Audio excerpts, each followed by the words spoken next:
Pull up, grab the fuel nozzle, and get ready to fuel up on trends and strategies to grow your travel center business in this episode of The Truck Stops Here, brought to you by Natso.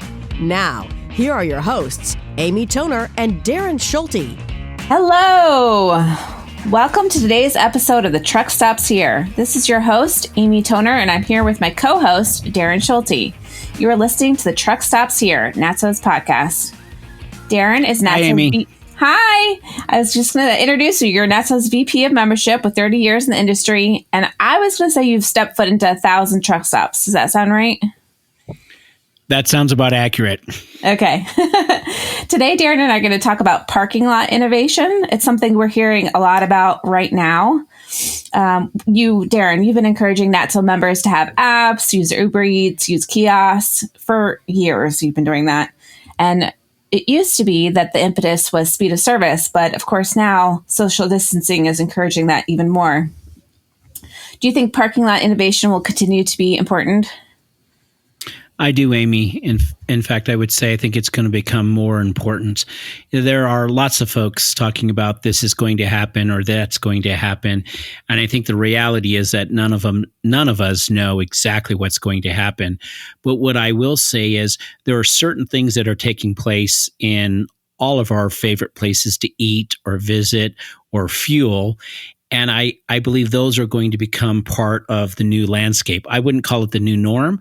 I'd call it just part of doing business. So, for example, I would say if you happen to go to your favorite gasoline station today and they come out and fuel you because of COVID-19 and clean your windshield off, and they do this all for the price of self-service fuel, I believe that's what your expectation all of a sudden becomes. So let's say COVID-19 disappears tomorrow.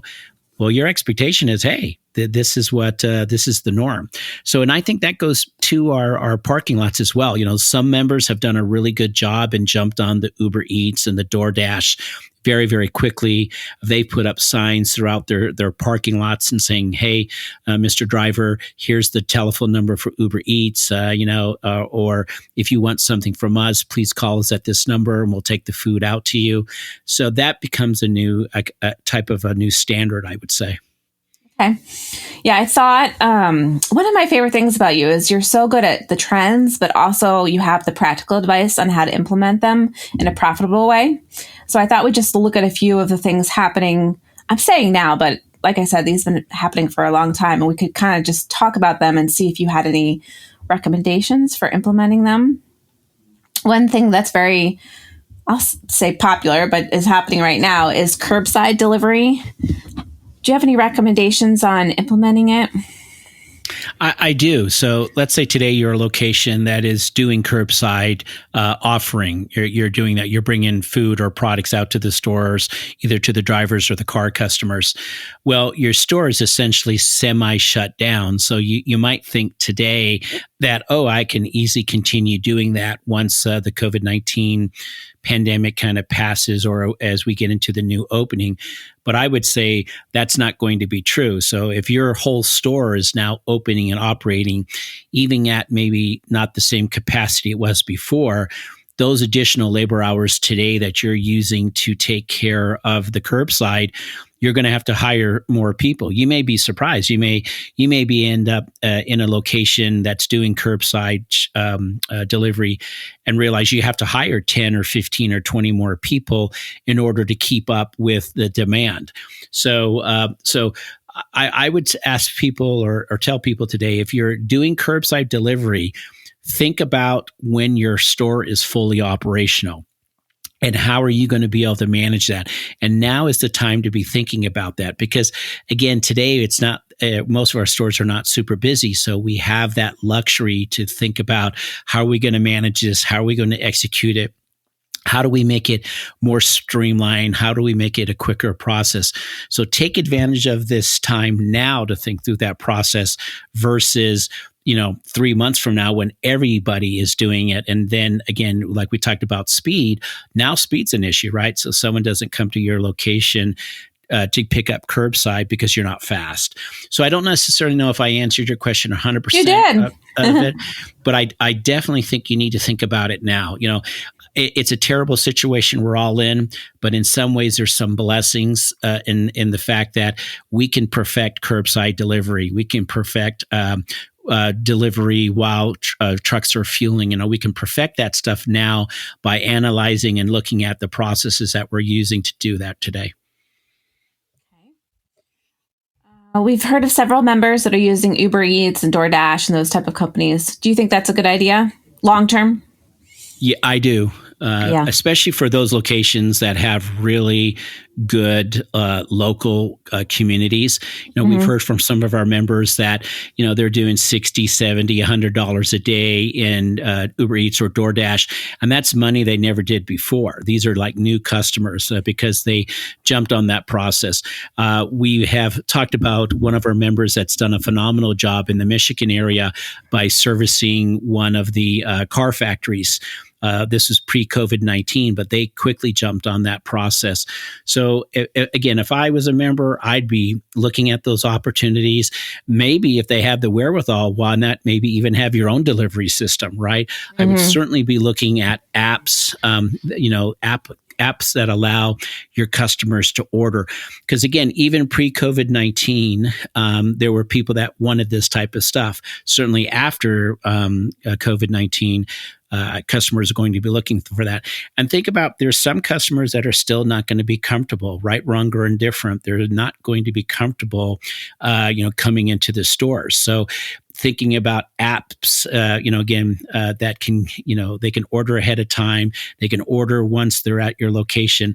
And again, that's not Uber Eats or DoorDash, but it's the same type of thought process, right? That there will be people that will want to have their food delivered to them while they're fueling. And sometimes it's not that they're uncomfortable. It's just that they found out that they like it. It's easier. It works for them. Yeah, I'll give you a perfect example of something. So here in El Paso, Texas, we are under lockdown, but not like 100% lockdown. We could still go to restaurants and place orders.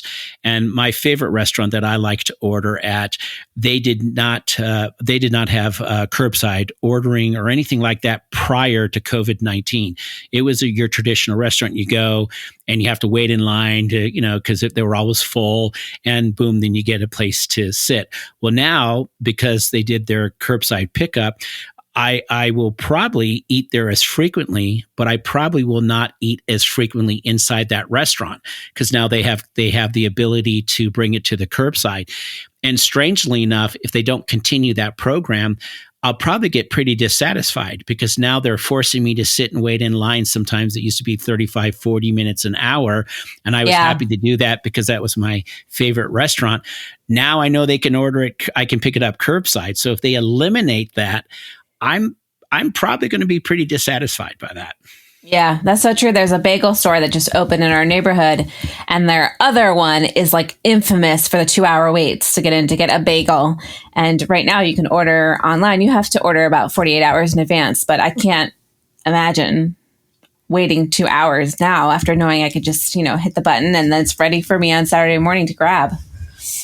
Yeah, it's kind of going back to the Uber Eats and DoorDash. For those members who've started those programs and are having success with it, I would highly recommend they don't eliminate that, because they've set a certain number of customers up that are used to doing that and probably will continue using Uber Eats and DoorDash in the future. One thing I think is always important, and I'm sure you agree, is signage. I guess I'm looking for your advice on where people should be advertising that they have these new offerings and signage. Yeah, that's a great point. So certainly, certainly at the store level, I think many of our members are going to have to rethink how they communicate with their customers. As we referenced, some customers are maybe not comfortable coming inside anymore, or as we said, that they're now used to getting their services a different way.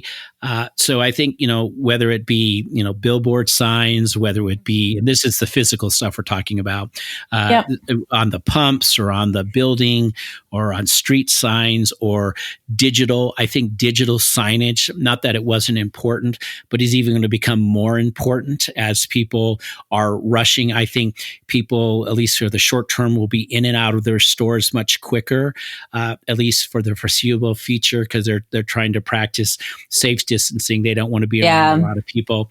So I think digital signage will become really critical. But then on top of that, for those members who haven't embraced Google or haven't embraced TripAdvisor or Yelp, I think, again, for their survivability, especially if they have local customers, they're going to have to embrace those types of things.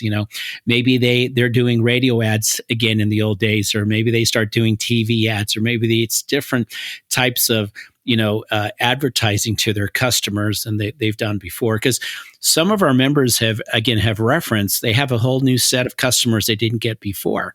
They've got customers coming in getting, some of our members were very, very, very quick to put in toilet paper and paper towels and hand sanitizer, almost like kind of like a mini grocery store, and have a whole new different type of customer that didn't shop. Now, again, I'm not saying those are P&L changers, that they're so significant that they, make them tons of profit, but they're bringing in different type of customers. So I think, a customer, our members are going to have to look at that the signage. And then let's go again as the digital signage as well. As people are on their phones more, people have been really focusing on digital stuff. How do we communicate to them? Again, and then understanding that difference, right? So today, a lot of us can be on our own computers. We're sitting down, and so we're able to consume a different type of media that we weren't before. Now, when we get back on the road, though, and we have our tablets and we have our phones and we're traveling or doing whatever we're doing, thinking about that difference, making sure that whatever they're going to communicate to their members, they can get it on the type of device that he or she is using. Yeah, we've talked about that just in the NATSO office, right? That people are used to getting more information now, faster, and they're not going to wait around for it. I know one thing you keep saying, so we need to really focus on profitability for our members. Is there any other parking lot innovations you think they should start looking at in order to make more money? Yeah, so I've said this before. I do think when you look at the size of our parking lot from a lot of our members, we've always said, it needs to be, for parking. But there are a lot of our members, depending on where they are in the United States, that their parking lots are often not full. I know that's hard for a lot of our members to believe. Us, they're overflowed in a lot of areas. But there's plenty of times I can tell you I'm at travel centers at 8, 9 o'clock, 10 o'clock in the evenings when I've come back to review the stores with their owners, that a lot of times the parking lots are not as full as they assumed they would be. So that leads me to believe, is it time to start embracing that space differently? Can you put in ice and water vending machines? Can you put in coffee kiosks, drive-through coffee kiosks? Can you, maybe take a piece of that area and turn it into a pharmacy or a local health department or somewhere that can do testing for the drivers, or maybe it's a medical facility.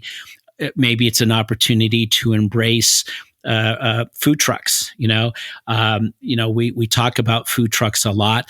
Those members that have tried food trucks and put them on their lots have said, really good things about it. So maybe on Saturdays and Sundays, when your particular property is not full, maybe that's an opportunity for you to put some food trucks out there. Maybe on Saturdays and Sundays, if your parking lot's not full, it's an opportunity to reach down to the local city government and say, hey, I'd like to do a blood drive, or I'd like to do, cookies, cookies for Girl Scout cookies.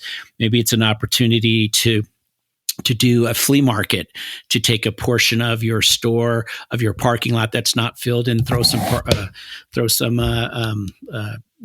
businesses out there to do a flea market or so forth. So I think if I was a truck driver, knowing that the miles, I'm sorry, not a truck driver, a truck stop owner, miles are getting less and less. Again, I understand that's not the case with COVID-19, but prior to COVID-19, trucks are driving fewer miles, less miles. They're home more frequently. I think you really have to start thinking about how do you get those folks to, come to your operation when you're not necessarily busy with trucks. So how do you get a truck driver to come back over on the weekend and spend money with you? Maybe that's an opportunity, again, like I said, to throw kind of some sort of, flea market, some sort of specials, do something different. Maybe even, I know I've seen a move towards more local stuff. So maybe local produce, Yeah, that's a great local idea. something. Yeah. Why couldn't you have a farmer's market? Right. And especially for a lot of the truck stops that are in the rural areas, why couldn't you do a weekend farmer's market? Why could it, as I referenced the flea market, but a farmer's market? Or what about, pop-up stores? You see them all the time popping up all over the place. Why not have an opportunity for some pop-up stores? So, or even like cheeses or baked goods. I've eaten a lot of cereal in the last 6 weeks, so I'm looking for some home cooked meals by somebody else. Yeah, Walt Maralt has a travel center up in Montana, and I was doing a review for him, and it required me to stay to a Saturday, and I wasn't flying out late to Saturday. And Walt said, "Hey, you know what? On Saturday, go down to the city because they have this great farmers market. They've got this great market out there, and there was fresh, blueberries and pastries and all sorts of amazing types of foods and so forth." But that same kind of idea can be transported to a travel center because a lot of us, we may not do as much diesel business on the weekends, but often that's our busiest time. In other words, we have the most customers visiting our locations, often on Fridays, Saturdays, and Sundays. Definitely Saturdays is often the case. Again, it's not your highest revenue day because you might not have as much diesel traffic, but you have a tremendous amount of gasoline traffic. Why not have, again, talk to the local community and have an event down there? There's great ways to get people to your property. Right. That's the end of my questions. Thank you so much for your time, Darren. I think we'll probably be talking about this again. Thank you for listening to today's episode of the Truck Stops Here. You can find us online at natso.com/podcast. You can find us on Apple Podcasts, Google Podcasts, Stitcher, and Spotify. If you have any questions, I hope you'll reach out. Goodbye. The Truck Stops Here was brought to you by Natso, the association representing truck stops and travel centers. Visit natso.com for more information. The Truck Stops Here is produced by Natso in collaboration with Human Factor. Producers are Amy Toner and Darren Schulte.